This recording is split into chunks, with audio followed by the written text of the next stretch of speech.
Il est 13h, bonjour à tous, merci de votre attention. Tout de suite les titres à la une de l'actualité. La journée internationale de l'alphabétisation célébrée aujourd'hui 8 septembre. À la faveur de cette journée, la ministre en charge de l'alphabétisation, Mariatou Koné, est revenue sur les avancées réalisées en matière d'alphabétisation avant d'appeler à une mobilisation générale pour l'amélioration de ce taux en Côte d'Ivoire. Déclaration à suivre dans ce journal. Dans le domaine de l'éducation, les cloches qui annoncent la rentrée scolaire sonneront le 11 septembre 2023 sur l'ensemble du territoire national.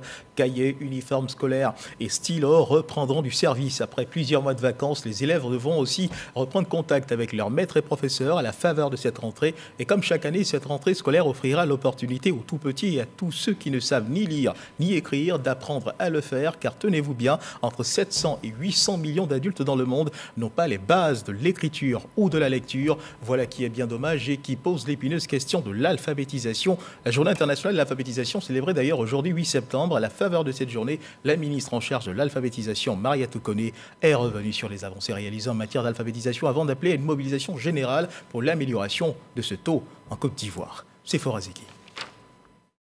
En Côte d'Ivoire, le taux d'alphabétisation était de 47,8% en 2022. Malgré les efforts consentis par le gouvernement, le taux d'analphabétisme est encore élevé. Une journée est donc célébrée chaque année à travers le monde pour rappeler au public l'importance de l'alphabétisation en tant que facteur de dignité, de droits humains et pour faire progresser l'agenda de l'alphabétisation pour une société plus instruite et durable. Les besoins en éducation de base des enfants, des populations jeunes et adultes restent considérables.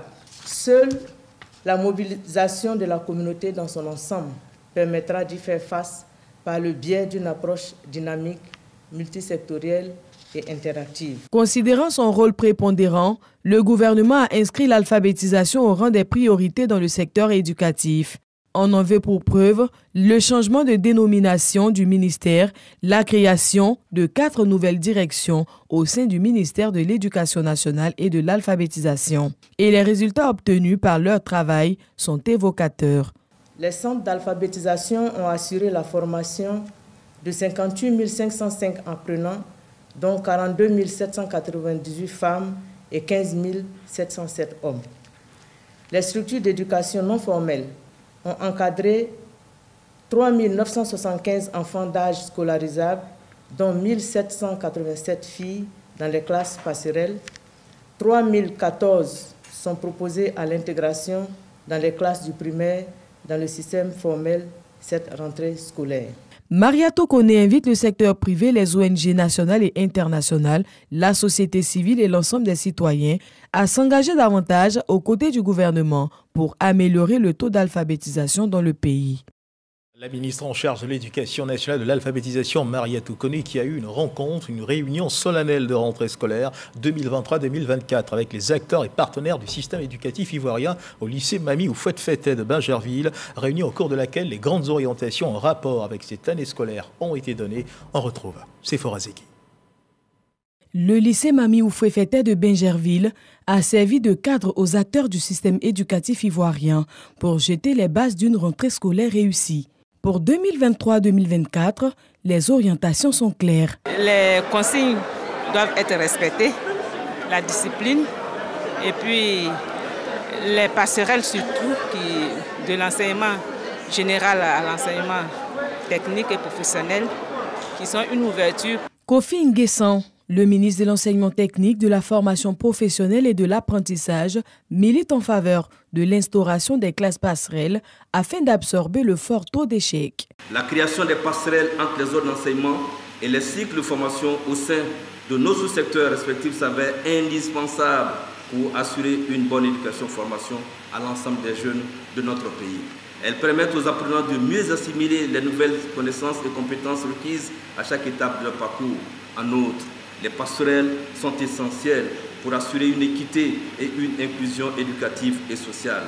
La rentrée scolaire régule les agendas et calendriers de toutes les composantes de la nation. Ainsi donc, Mariatou Koné donne les orientations aux acteurs engagés dans l'éducation pour une rentrée scolaire de qualité. Le 3 mai 2023, le gouvernement a adopté les conclusions des États généraux de l'éducation nationale et de l'alphabétisation, traduites en 42 réformes à réaliser dans les prochaines années pour un coût estimé à 866 milliards de francs CFA. Mesdames et messieurs, l'opérationnalisation des mesures issues de ces états généraux de l'éducation nationale et de l'alphabétisation nécessite un engagement de toutes les parties prenantes pour la co-construction d'un nouveau pacte social durable. La ministre de l'Éducation nationale et de l'alphabétisation demande aux élèves plus de concentration et de sérieux dans le travail.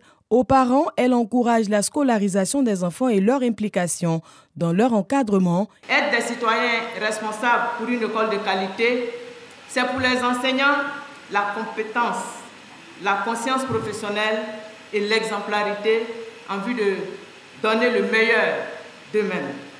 Pour les élèves, le goût du travail bien fait et la culture de l'effort personnel pour réussir. Pour les syndicats, savoir allier intérêt corporatif et intérêt général en demeurant une force de proposition en vue de participer efficacement à la construction de l'avenir de nos enfants.